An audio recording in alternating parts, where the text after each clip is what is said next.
All right. Hey, what's up? It's your girl, Neek, and you're tuned in to Neek at Night. And tonight we're going to be getting into this story out of California by way of Yucaipa, where this mother who is doing a crying face, a crying voice, no crying tears, she basically said that her son was kidnapped, and the story didn't make sense any way whatsoever. Social media is calling for a deeper investigation. Police are now saying that she has stopped cooperating with the investigation.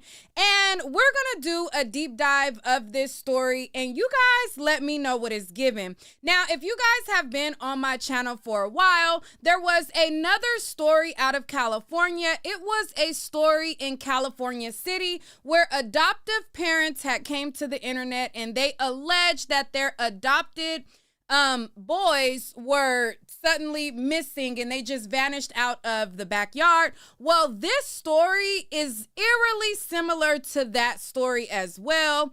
It's eerily similar to any janky parent that comes on the internet and then you later find out that there's a fly in the buttermilk and something just ain't right, okay? So let's get into this story. Let me pull up the news clip.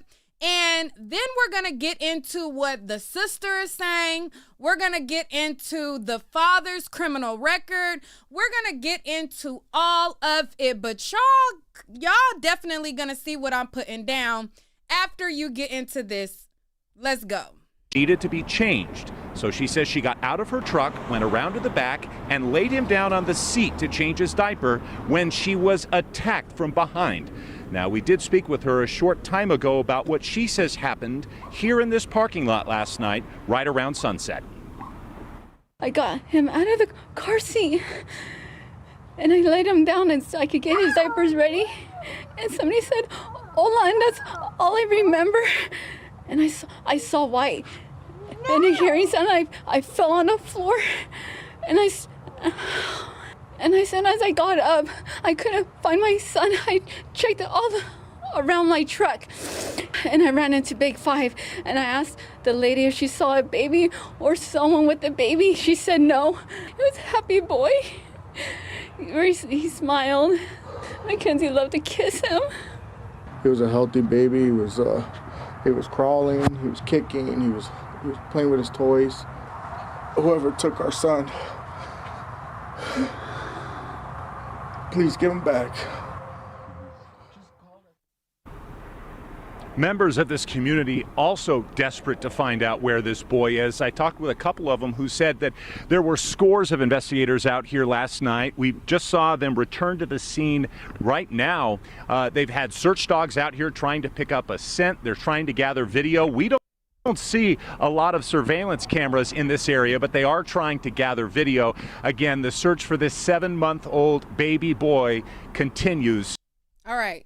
So we're going to bring that back. So what she's saying with this crying face, crying voice, no crying tears, is that she was in the car, she got out of the car, she opened the door, she laid the baby down, and then she heard hola, hola, and then next thing you know, she was waking up off the ground and her baby was missing. All right, let's look at that one more time, and then we're going to go into some more. Let's bring it back. And laid him down on the seat to change his diaper when she was attacked from behind. Now, we did speak with her a short time ago about what she says happened here in this parking lot last night, right around sunset. I got him out of the car seat, and I laid him down and so I could get his diapers ready.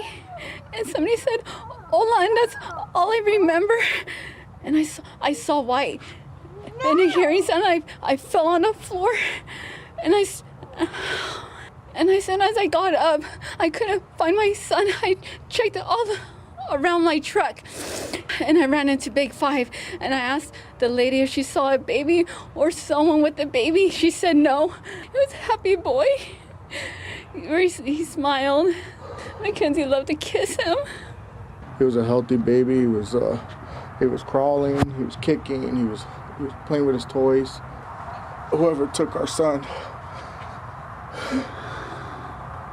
please give him back. Members of this community. Child. All right. So that was the mom and the dad, and they are saying that he was a vibrant, happy boy. And in every single picture of the boy, he doesn't really look that happy to me. Obviously, I'm not in the home. I really don't know what's going on, but he looks like he's in distress. You can tell that developmentally, it looked like something is going on there. Okay. It looks like a baby that may need extra care. And from what I'm hearing from the dad's record, somebody who already has been cruel to children, that might not be the best person to be in the care, all right? And if you notice, as the mother is talking, she's talking in past tense. He was this, was that. She's talking as if she knows that he's no longer here. She's talking in past tense. Now, the sister of them has also spoken up. I think she's the sister-in-law or something like that. When she's talking, she's also talking in past tense as well. But before I give you guys a more deeper dive of this story, let's pull up the father's previous record, because a lot of people feel as though it's relevant to this story. Now, somebody had a Facebook group, and there was submissions anonymously on a Facebook group about this. One woman wrote in and she wanted to remain anonymous. And this is what she had to say. She said, "Hello, I wanted to reach out to you." She didn't reach out to me. This was to another user. But it says, "Hello, I wanted to reach out to you because I have already contacted authorities. I'm waiting for their call back. My daughter and I had an encounter with Emmanuel's mother and his sister the night before he was reported missing on August 13th in Banning, California, next to Cabazon." It says they were at a community park. She had a black eye already and was very erratic. I'm thinking he could be anywhere near Banning, California. And then someone said, well, did you, I guess contact the police or whatever? And then they says, no, but I recognized her from the park. That was her. Maybe this can help with the investigation. She was there Wednesday night with her 2-year-old daughter, but not the little boy. So this is somebody who wrote anonymously.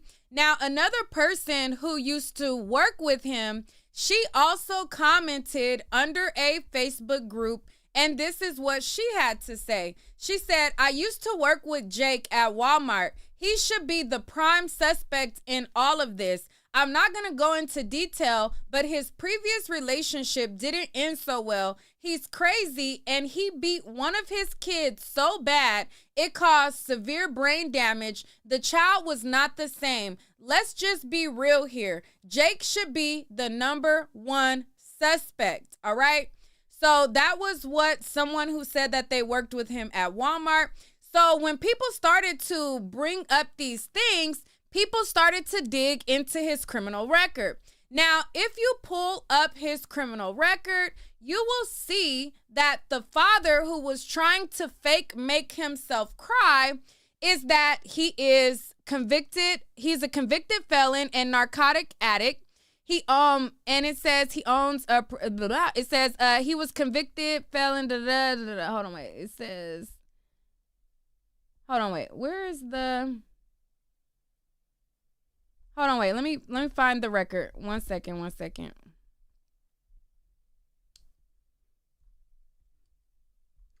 All right. So right here is his charges. So this right here, it shows that he was charged with, and this was in 2023. He was charged with, right here. Sorry, y'all. I can't see hardly. All right. So this is his charges. It says he was arrested for willful child cruelty. And then it says willful child cruelty count 001. And then he was sentenced in June 8th of 2023. His sentence was a 72-month suspended sentence, and he had to serve 180 days in jail, and he's on probation for 48 months. So he already has a charge of child cruelty, and I believe this may be what that woman is speaking about as well. Now, investigators found that there was inconsistencies in their story, and there is reports that they have now stopped cooperating with authorities, and they are no longer cooperating. The Yucaipa Police Department is saying that they are still investigating this matter. And let me pull up the news report where it says that they stopped cooperating. And then we're going to get into what the sister is saying. 1 second, you guys. I thought I had it up on the tab. Let me pull this up.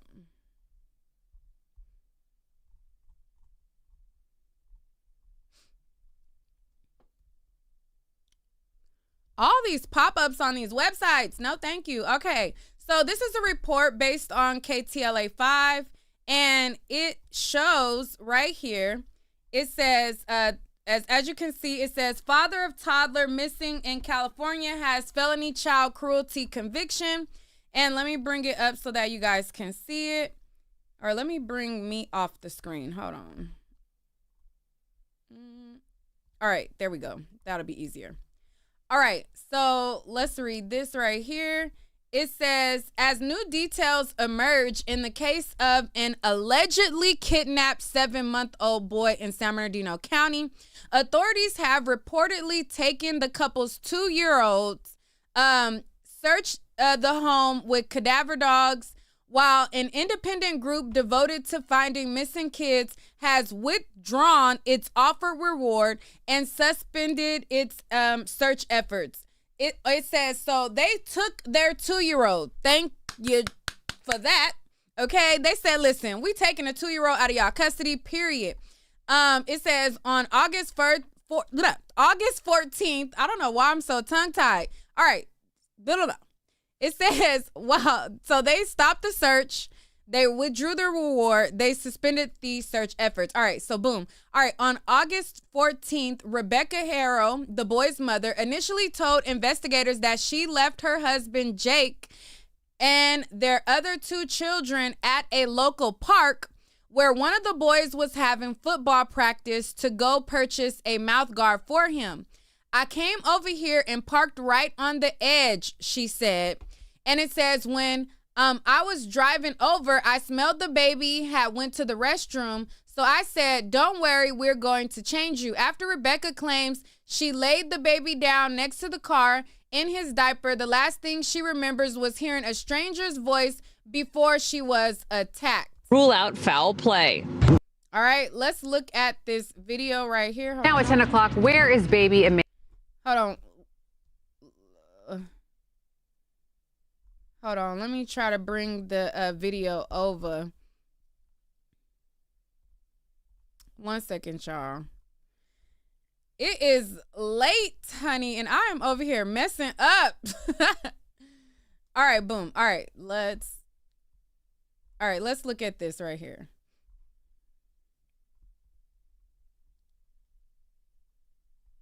Emmanuel, it has been over 48 hours since anyone has seen the 7-month-old who was reported missing by his mother in San Bernardino County. And tonight, investigators saying they cannot rule out foul play in his disappearance. The boy's mother says that she was attacked Thursday in the parking lot of a Big 5 in Yucaipa, and that the attacker took off with her baby. Now, deputies say there are inconsistencies with her account of what happened. KTLA 5 Sarah Welsh joins us live in San Bernardino with the latest on this story. Hi, Sarah. Hey, Clark, good evening. Investigators say when they confronted Rebecca Harrow about inconsistencies within her initial statement that she refused to continue any questioning. And tonight, the grandmother has confirmed to us that the couple is no longer cooperating with investigators and has lawyered up just hours after they made that desperate public plea for their son's safe return. It's just a baby. Just give our son back, please. Where is 7-month-old Emmanuel? His parents, Jake and Rebecca Harrow, say someone kidnapped their baby outside this Big 5 in Yucaipa after assaulting Rebecca Harrow and knocking her out cold. I was gonna get the diaper and somebody said, "Hola." And I didn't see nothing since. I woke up right here on the floor. And I didn't see Emmanuel. Harrow says she was parked in front of the store about to change her son's diaper when someone came up behind and assaulted her. She claims she was struck in the face but wasn't able to get a look at who did it before they took off with her son. But investigators say there are inconsistencies with Harrow's initial statement, and because of that, they cannot rule out foul play. They're not going to hurt that baby. That couple were just home buddies. The baby's grandmother is adamant the couple is innocent. She says Emmanuel is her daughter's pride and joy and that she waited years to have a baby boy of her own. The grandmother also says investigators asked her daughter to take a lie detector test, but her husband said no until they had a lawyer. She's just going crazy, she can't handle it anymore. She says her daughter is receiving death threats and her 2-year-old has been removed from the home. As the search for baby Emmanuel goes on 48 hours after his mother claims someone ran off with him. Child, girl, grandma. Lock the grandma up too, okay? Anybody who is trying to cover up for them, let me cue up what needs to happen. Hold on, let me cue it on up. This what needs to happen. So, lock his ass up. You're going to jail. You're going to jail. Lock his ass up. Lock his ass up. You're going to jail. You're going to jail. Lock his ass up. Lock his ass up. You're going to jail. You're going to jail. Lock his ass up. Lock his ass up. You're going to jail. You're going to jail. The grandmama needs to go to jail too. You're going to jail. Everybody straight to jail. Period.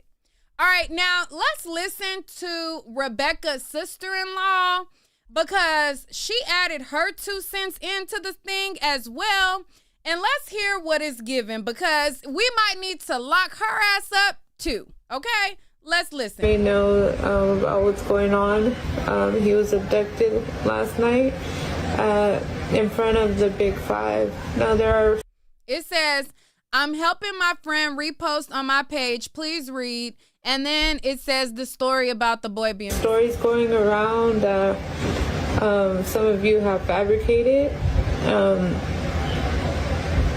And I'm just on here just to tell you guys what transpired. So my sister-in-law and my brother, they were at my older nephew's football practice, and he needed a new mouth guard. So instead of taking everybody, my sister-in-law opted to go, and she only took the baby, which is Emmanuel. And just because she want to talk, you're going to jail. You're going to jail. Lock his ass up. Lock his ass up. You're going to jail. You're going to jail. Lock her up too. When she got there, she realized the baby had went to the bathroom in his diaper. So, as any mom would, which is crazy because a lot of you women are judging her for even changing a baby's diaper in the car, which is mind-boggling because if there's no... Is she holding a doll? Or is she holding a baby? Hold on. Now I'm investigating her too. Is this a real baby? Y'all all suspicious. Everybody's suspicious. Bathroom, you're gonna do what you have to do to take care of your child one way or another. She's a great mother, so everything you guys are saying about her, first of all, you don't know her, and show some compassion. Like she just had her son taken from her. And also, back to what I was saying. So she realized that he had went to the bathroom on himself. Of course, he's a baby. And she laid him down in the back. Her back was turned. She was about to change him. She was getting everything prepared. And she felt like a tap on her shoulder. She turned around and all she heard was... The mama ain't even said she felt no tap. At no point did the mama say, I felt a tap, a smack, a slap, a punch, a kick. She didn't say nothing. All she said was, hola, and then she saw Tweety Bird. That's it. She didn't say nobody tapped her. She didn't say nobody nudged her. She didn't say nobody smacked her. She said she heard hola. Hola. And before she could even, her back was turned. She was about to change him. She was getting everything prepared. And she felt like a tap on her shoulder. She turned around and all she heard was hola. And before she could even see this person, acknowledge this person, whatever the case may be, he socked her in the face, and she ended up blacking out. He knocked her out and she fell to the floor, and next thing you know is she came to. She woke up. She was looking around for the baby. The baby was gone. She started panicking, screaming, crying. She called the police. She ran into Big 5 to see if they had cameras outside or if anybody had witnessed anything. And nobody apparently didn't see anything. And then there's no cameras outside. How convenient. How convenient. This just so happened to happen where there's no cameras. How convenient. We're so baffled because how are there no cameras outside? Oh, I'm baffled. Like, in cases like this, like, what are people supposed to do? I'm sorry.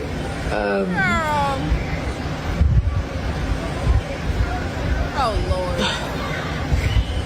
So, after that, my brother told me that he had realized that his wife wasn't back because by that time it was already 8 o'clock and she had left around 7. And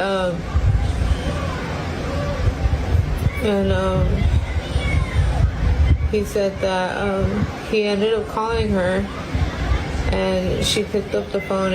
So you mean to tell me this lady go to the car, it's 7 o'clock, she pull over, go to change his diaper, she hear hola, she see Tweety Bird, and then when she come to, the first thing she do is not call your brother. She just left from with him. So you mean to tell me they baby is missing, somebody just knocked her out cold, and while she's running into Big 5, or right after she hang up the phone with the cops, your brother had to wonder where she was this whole time, and then he just so happened to call her? Oh, well, where is Rebecca? It's been a mighty long time. You mean tell me out of all of that panic, her first instinct is not, let me call and get him to get over here while, like, get him, like, he need to take a Uber, or he need to get over here to come with me. Like, I'm in distress. You're not going to alert him that somebody just knocked you out. He got to call you. Girl. And she was hysterical and he couldn't even understand her. So after that, my brother told me that he had realized that his wife wasn't back because by that time it was already 8 o'clock and she had left around 7. And And he said that he ended up calling her, and she picked up the phone and she was hysterical, and he couldn't even understand her, so the police had took the phone from her and told my brother what had transpired. And he had his ex-wife there because, you know, they had a son together, and his ex-wife and her boyfriend ended up driving my brother to Big Five. And ever since then, we've been looking for Emmanuel. We've been giving out. That is the classic setup. They planned this out so that he already got child cruelty.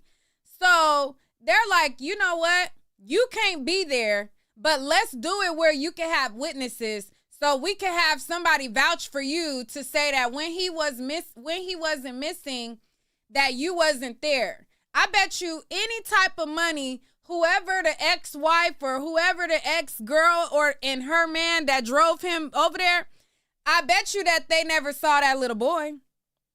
I bet you when they talk to investigators and the investigators ask them, hey, did you see little Manuel? They gonna be like, no, we never seen little Manuel.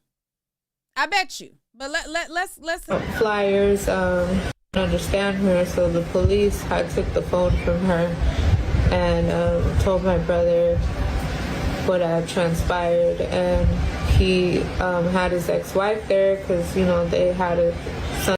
So you mean to tell me she called the police made it all the way to her, your brother not too far from her, she never called your brother? He called her, and then she handed the phone to the police, but all of this time she never called your brother, who just so happened to be with his ex-wife and her man? Girl. And she had left around 7, and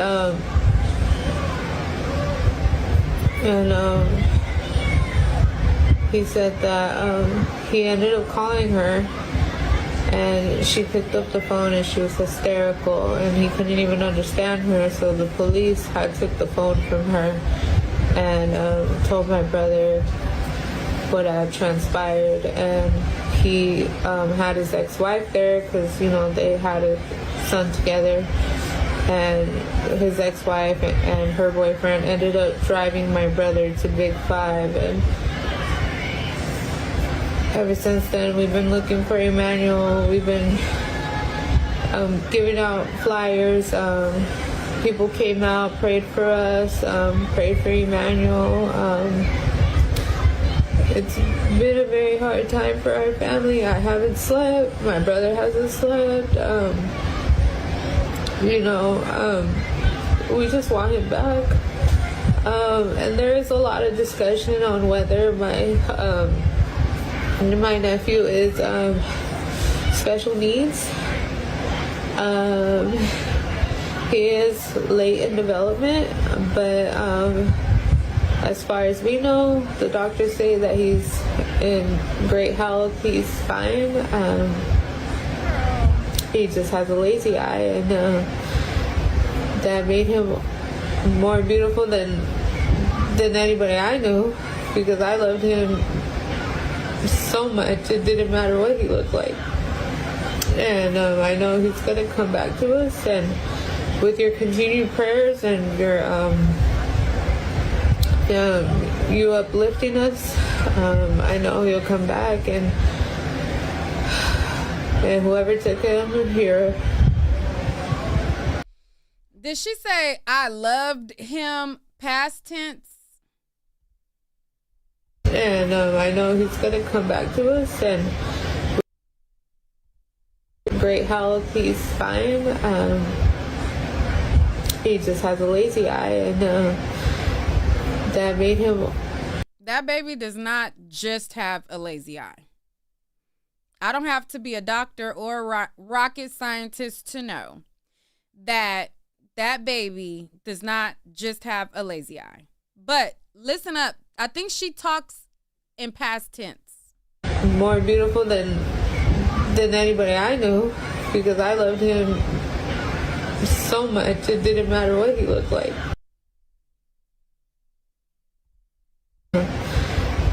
That made him more beautiful than anybody I knew, because I loved him so much. It didn't matter what he looked like. And I know he's gonna come back to us, and with your continued prayers and your you uplifting us, I know he'll come back, and whoever took him here, I can't even say what you are on this app, but just give him back. He needs his family. Girl.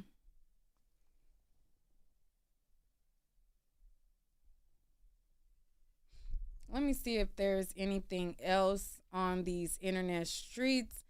But let me show you guys. If you guys remember the story I did about the boys in California City, this is the same thing that we saw when their parents came with Orrin and Orson. Same thing. But let me look on TikTok to see what's going on. But my whole thing is, if her story was so true, why did she refuse a lie detector test and say, oh, I need a lawyer and all of that? Child, we don't believe you. You need more people. So the odds of you need more people. Someone who actually. Let me see if there's any more updates. I'm Emmanuel's aunt, Emmanuel Haro. Some of you may know about what's going on. He was abducted last night in front of the Big Five. Now, there are stories going around that some of you have fabricated. Child, y'all the ones that's doing the fabrication. If they was at a football practice. I'm trying to see if there's anything that we missed. I have some updates on the story of Emmanuel Harris. Okay, she got the same updates I got.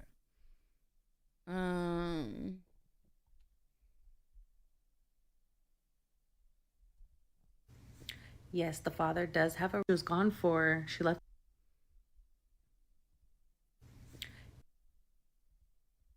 Pointing out that they happened. She left it at the youth football. All right. Anyways, I'm gonna keep looking to see if there is any updates. But if you guys, like I said, if you guys remember, my video that I did on Orrin and Orson, this is the same thing that happened back then. They gave this BS story about the boys going missing, and it just was not adding up at all. Let me pull up one of my old videos for y'all real quick and get into a bit of a flashback, because same old same. Same old same. The parents end up going to jail. They end up going to jail because they were full of it. Okay? And look at my face when I think somebody is full of it. Full of it.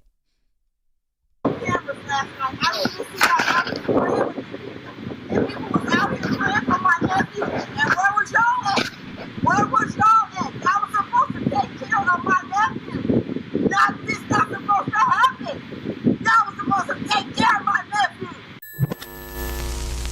She says she's worked hard to get her life on track and wanted to get custody of her boys back eventually. But now she thinks that will never happen and is blaming the adoptive parents. They did something. They did something and I feel my kids is somewhere around here. I can feel it, and I feel like they're in the house, and I feel like they did something.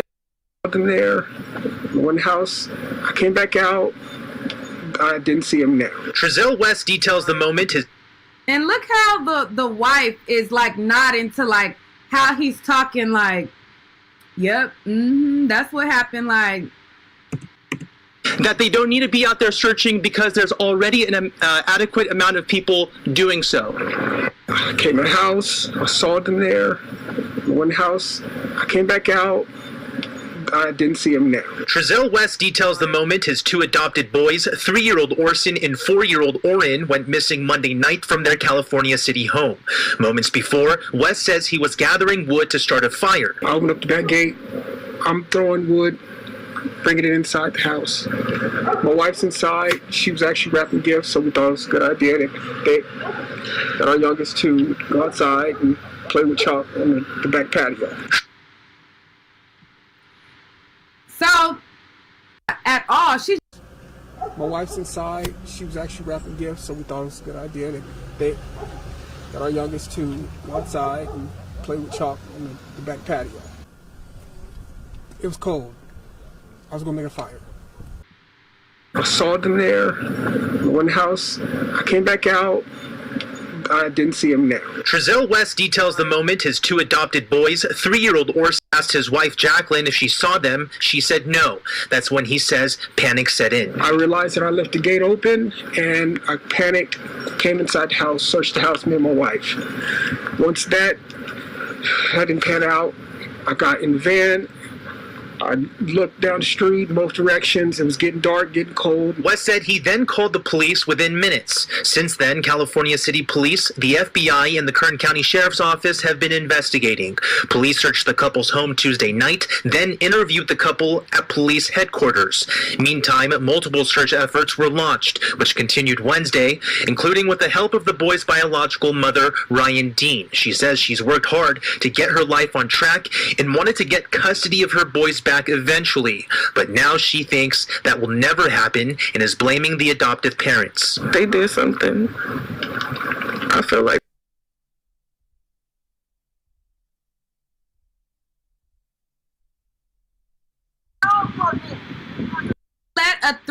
she said she was wrapping gifts and she let my two kids out in the backyard because she didn't want them to see the gifts. But you didn't let the other kids out. Where were the other kids? Why my two just go back there? At night, she said it was dark. And it's cold right now, so I know it was cold then. So I don't believe it. So when did she tell you this? Where were you when she told you this? I just came here 45 minutes when nobody was here. 45 minutes to an hour, and we knocked on the door. And it took them a minute to come, and he came out. And he want to say he's sorry and all that. I just don't feel in my heart that it's something. They're not. Do you have a relationship with these parents? I don't know them. I don't know them. My kids are skinny. They used to cry when they picked them up, like at the end of the visit. They weren't dressing them, they weren't cutting their hair when I still had rights, so I asked them, can they cut their hair? Their hair wasn't being cut. I know my kids, and they was not happy with them. I felt it at visits. I told them.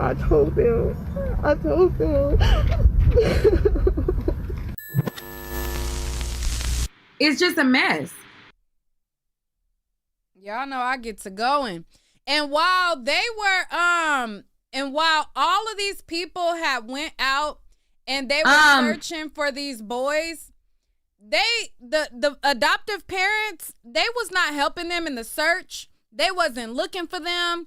Their excuse was, oh, it's already so many people looking for them already, so we don't need to go look for them, etc., etc. Anyways, if y'all do not know about this story, go to my channel and type in California City Boys. I did like a series of updates on it. The parents ended up getting locked up for life.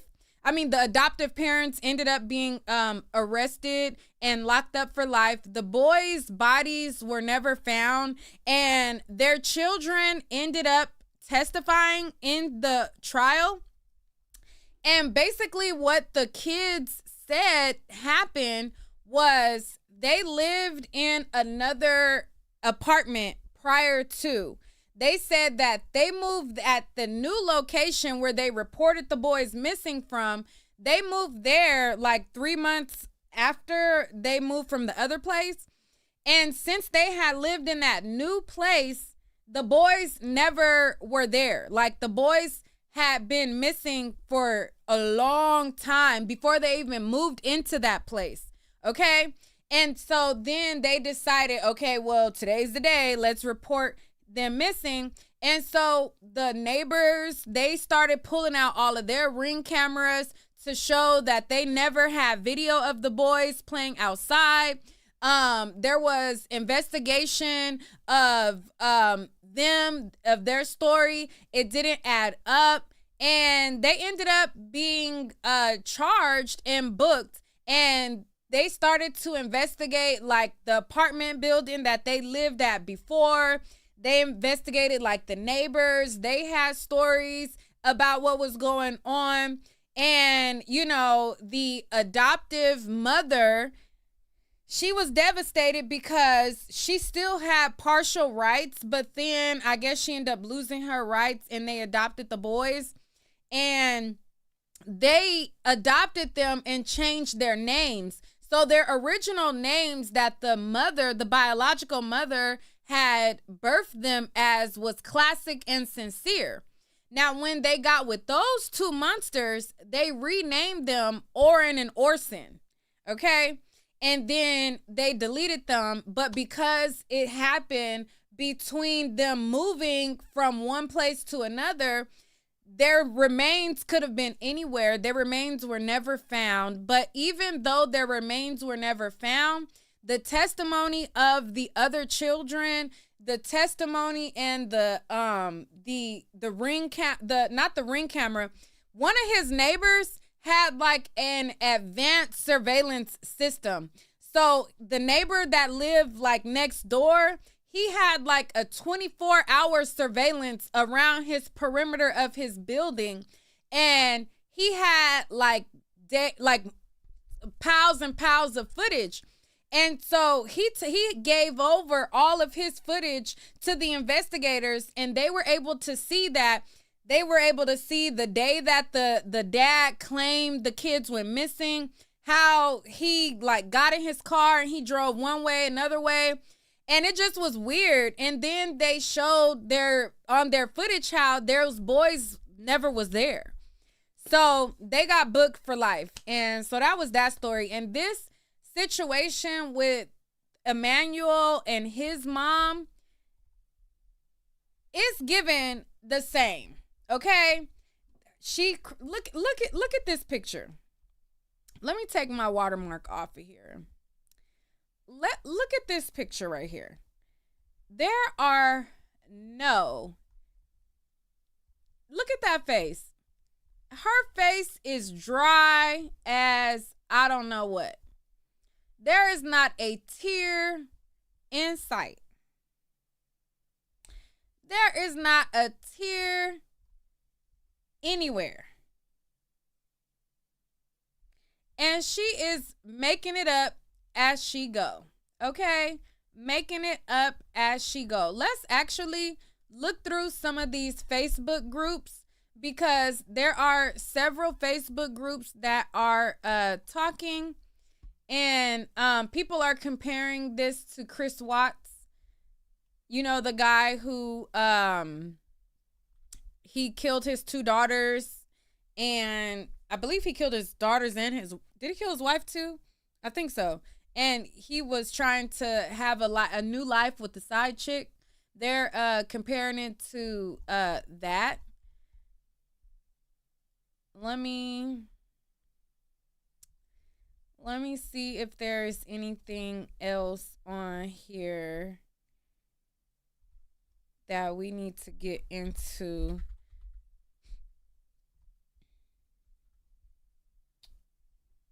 Let's go to these comments.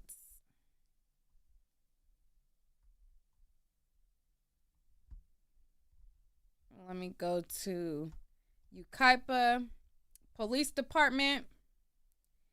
And let's see what they are saying over here. But as soon as these people are arrested, which I believe that they will be, I'm going to update y'all and let y'all know the deal on that, because it's given something is not right. So let's look through some of these comments. All right, this person says, since it's been said that foul play will not be ruled out, since the parents refused to take a polygraph and have now lawyered up, does your department really still believe this to be a kidnapping? What is your department doing to get to the bottom of the parents' inconsistencies to their story? How does your department plan to get to the truth of these monsters? Has your department gotten in contact with Cabazon? So on and so forth. I'm sure the deputies are doing that. Someone says, when people lose consciousness after being hit, typically they do not see white, they see black. When you're knocked out, blood flow and oxygen to the retina and brain temporarily drop. So the visual system stops sending signals. You don't see light or colors, just darkness. This is why it's called blacking out. This should be added to the list of inconsistencies. Also, hopefully you can get a collateral witness who can report seeing that black eye prior to this event, because that too is inconsistent with a fresh injury. Both parents spoke of Emmanuel in past tense because they know he's not alive. Anyone watching and listening to them can see they are responsible for his disappearance.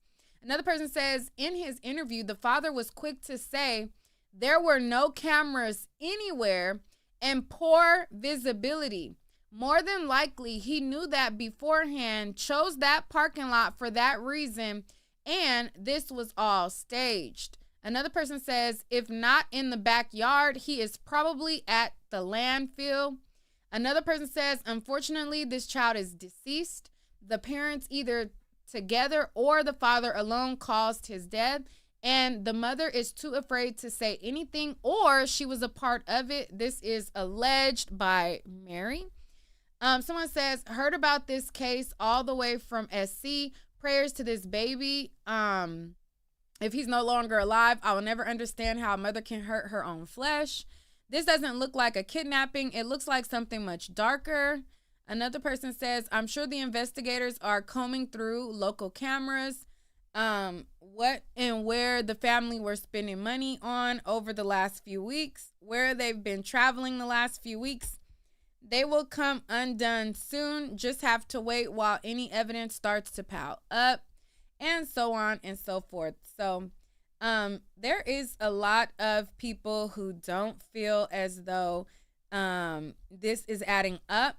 Somebody in the comments says that the mother was a part of it. What do you guys think? Do you guys think that she is a battered woman who is too afraid to speak? Or do you think that she is involved and she knows exactly what happened and she was a part of it and she's covering up? I myself think, in my opinion, that she knows exactly what's happening. She ain't dropped a lick of tears. And she knows what's up, and it's just not adding up at all. Could she be afraid of him? Possibly. Do I believe that she knows what happened? Absolutely. Let's see if there's anything else.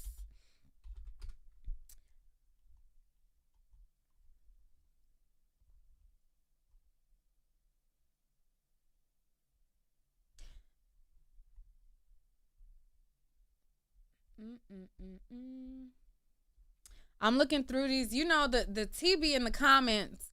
Somebody says, my theory is the husband is an abusive POS, lost his temper, and deleted the baby. She's a battered wife who is terrified of him, so she's lying.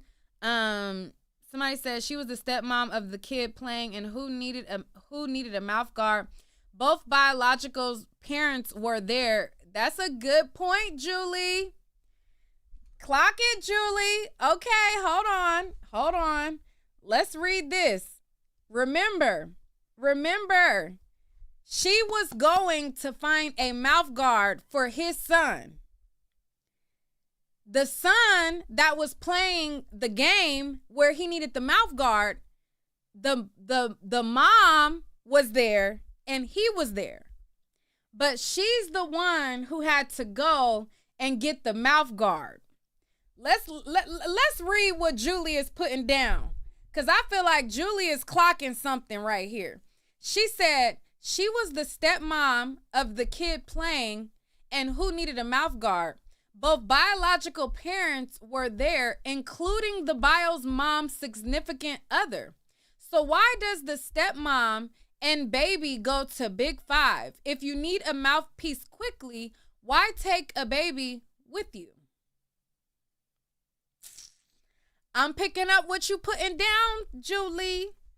I'm picking up what you putting down. Somebody says, there were so many questions I had when I first heard this story. There was things the mother said that didn't make sense. If she got hit from behind, she wouldn't have a black eye unless she got hit so hard she would be in the hospital.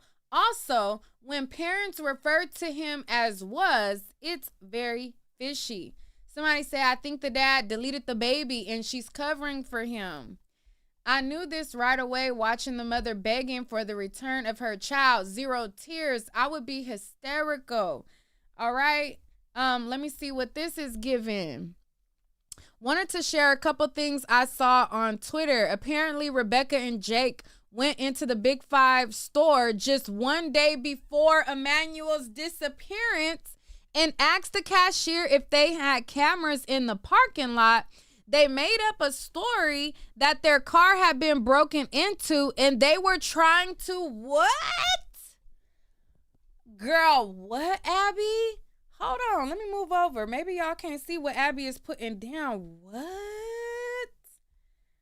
Okay, this is according to Abby. I don't know, but Abby Blabby from True Crime, it says that, and I guess this is allegedly, but hold on. I knew it. I said, I bet you the ex-wife never saw Emmanuel. I knew it. Hold on. Let me bring this up. This is what Lily said too. Lily said, she said the ex-wife allegedly told the police that she did not see Emmanuel Harrow at the football game. I told y'all, I said, I bet you that ex-wife didn't see that boy. I like, come on. Police now search the parents' property with the dogs. But anyways, let's get back to what Abby is saying. Abby is saying that they went to Big Five the day before. What? I know y'all lying. I know. Ain't no way, Abby. Abby, you gotta be making that up. Ain't no way they went into Big Five the day before to ask if they had cameras. Ain't no way, Abby. Ain't no way. I don't know, Abby. I feel like you made that up. Because that's just crazy. That's just crazy, Abby. But let's comb through some more. They said, okay, so they got a lawyer. Boom, boom. All right, we already got that tea. Child. Ooh, not somebody pulling up the stages of a bruise. Somebody done pulled up a bruise chart. Child, one thing about social media is they gonna do an investigation now. Child, one thing about social media, they gonna do an investigation. Somebody done pulled up a bruise chart. Child, they said the bruise within 24 hours is not gonna be black. Child, that's what they said. They said that bruise ain't supposed to be black according to the bruise chart. Child, not they done pulled up a bruise chart in the comments. Y'all, all of the TB in the comments, honey. All of the TB in the comments. They like, if you got hit in the back of the head, why you got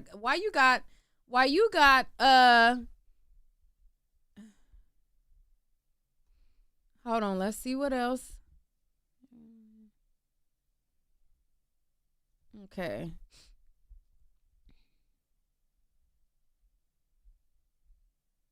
Okay, Abby, you just saying anything at this point, girl. Abby, girl, I can't even take what you saying.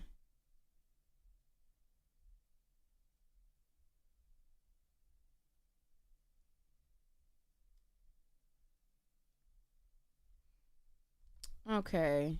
All right, we done with Facebook because some of the rumors, it's starting to sound like they making it up.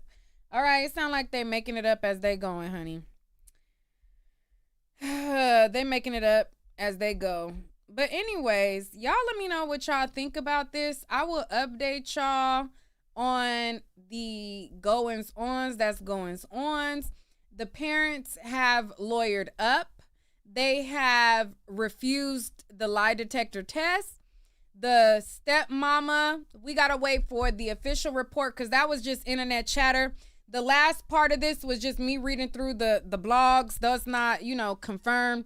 We're going to wait and see what this gives in the next day or two. And I'll keep y'all updated. I think that unfortunately something happened to the boy. The father already has a record. The mother's bruise, according to the bruise chart, does not look new. The mom and the dad are talking in past tense, pointing out the fact that there's no cameras. They ironically pick an area that don't got cameras. She's the one who gets the mouth guard, and then she pull over, change the diaper, and she didn't even say she got punched. She said she just heard Ola and seen Tweety. So it's a lot going on. It's a lot to unpack. You guys let me know what you guys think. If you guys look up this story and you hear anything or anything interesting pops up, y'all send it to my Instagram or send it to my Facebook, okay? Facebook.com/Nique@night, spelled just like my channel. If y'all get any tips on this story, anything, anybody else make a statement, the grandmama make a video, the brother, sister, cousin, they make a video, anybody else make a video, y'all bring it to me. Somebody said you like my hair. Thank you so much. I appreciate y'all so much. This was something I tried out today, because I'm like, I don't know what it is, but you know how you just like feel blah, and then you like, you know what, I gotta give myself a pick me up. So this is one of those things. I'm like, I'm so tired of like this type of hairstyle, that type of hairstyle. And I was just trying to experiment. So I said, you know what, let me try to do like 2 braids, a little something. So y'all know I was just trying something different. Okay, I'm glad y'all like it. Thank y'all so much. And starting tomorrow, I'm going to, and this is my plan, and hopefully you guys can be my accountability partners, okay? Hold me accountable. This is my plan, and I want y'all to help me be accountable. I'm going to wake up in the morning, drop my daughter off at school, come home, and get to work. I should have some videos up tomorrow. If I don't have videos up tomorrow, what y'all gonna do as accountability partners? Hit me up saying, Nique, get it together. Cuss me out if you have to, okay? It's time for me to get to work, okay? But I need y'all help because this state that I'm in where I'm just blah, help me get it together. But anyways, I'll talk to y'all later.